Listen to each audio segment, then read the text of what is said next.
The problem that can arise with poorly drafted papers is that the partners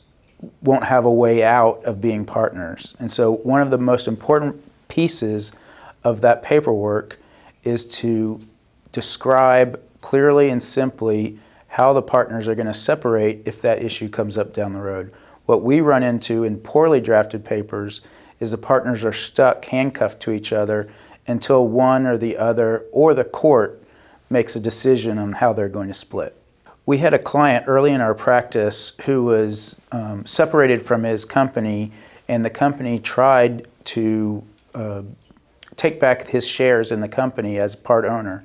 And fortunately, the papers have been drafted by a very reputable law firm, and when we went into pre-dispute, we were able to resolve the matter very quickly without a lawsuit because the lawyers on both sides recognized that the properly drafted paperwork had set forth the terms of a separation and did not allow the company to take back his shares, and we were able to reverse that transaction. On the front end, with my experience in litigation and my partner Joe Centrich's experience in transactions, we address alternative dispute resolution procedures and encourage almost all of our clients to include them in their contracts. That way they can have a reliable method of dispute resolution along the path of their business.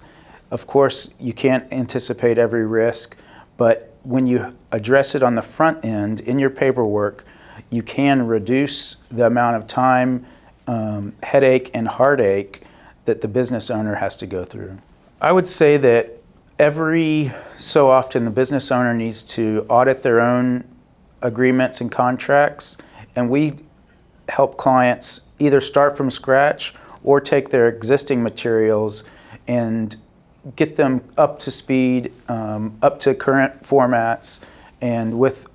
favorable alternative dispute resolution provisions so that they can not worry as much about whether it's going to be enforceable and whether it's going to be a reliable process. If we're able to get it on the front end, obviously that's preferable, but even if they're doing an audit of their current paperwork, we can make amendments and corrections and updates so that they are current with the best practices under the current laws.